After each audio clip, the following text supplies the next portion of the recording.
ইতিমধ্যে এই চ্যানেলটিকে সাবস্ক্রাইব করে রাখবার জন্য। আমাদের আজকের পর্বের বিষয় হলো হিন্দু ধর্ম অনুযায়ী পৃথিবীর প্রথম মানুষ কে ছিলেন। পৌরাণিক দিক থেকে দেখতে গেলে নিঃসন্দেহে খুবই গুরুত্বপূর্ণ প্রশ্ন। আসুন আমরা আজ এই নিয়ে একটু আলোচনা করি। প্রথমেই আমরা ভাগবত পুরাণে চলে যাই। ভাগবত পুরাণে কি বলা হচ্ছে?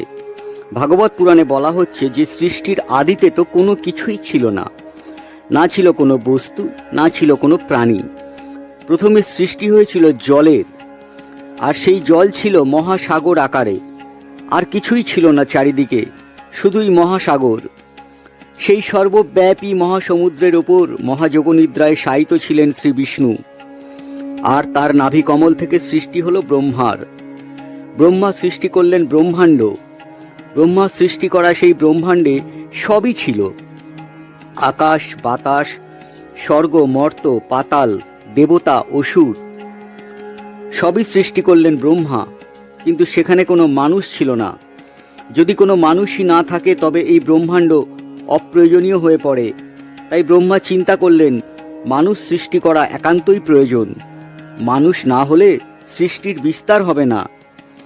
তখন তিনি সৃষ্টি করলেন 7 জন ঋষিকে। তাদের বলা হলো সপ্তর্ষি। কিন্তু তাতে কোনো লাভ হলো না।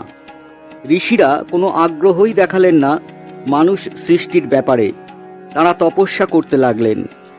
তখন ব্রহ্মা সৃষ্টি করলেন একজন পুরুষ এবং একজন নারী। উপনিষদে বলা হচ্ছে যে ব্রহ্মা নিজের শরীরকে 2 ভাগে বিভক্ত করলেন, এক ভাগে পুরুষ আর অপর ভাগে নারী। অর্ধনারীশ্বর রূপ। পুরুষ রূপ থেকে সৃষ্টি হলো পৃথিবীর সমস্ত পুংলিঙ্গ প্রাণীর, এবং নারী রূপ থেকে সৃষ্টি হলো পৃথিবীর সমস্ত স্ত্রীলিঙ্গ প্রাণীর। আবার ভাগবত পুরাণে বলা হচ্ছে ব্রহ্মা যে আলাদা আলাদা পুরুষ এবং নারীর 2টি শরীর সৃষ্টি করলেন, তাঁরাই হলেন পৃথিবীর প্রথম নারী এবং প্রথম পুরুষ। পুরুষটির নাম হলো স্বয়ম্ভুব মনু এবং নারীটির নাম হলো শতরূপা। এই নারী এবং পুরুষের মিলন হলো এবং তাদের 5টি সন্তান জন্ম নিল। 2 পুত্র, প্রিয়ব্রত এবং জ্ঞানপদ, আর 3টি কন্যা, আকুতি, দেবাহুতি এবং প্রসূতি।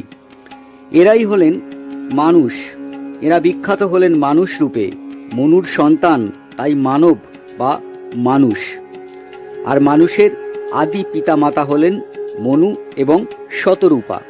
কাহিনী কিন্তু এখানেই শেষ হলো না, কারণ পৌরাণিক হিন্দু শাস্ত্র অনুযায়ী মনু আছেন মোট 14 জন। এর মধ্যে স্বয়ম্ভুব মনু হলেন প্রথম জন। স্বয়ম্ভুব মনু ব্রহ্মার কাছ থেকে স্মৃতিশাস্ত্র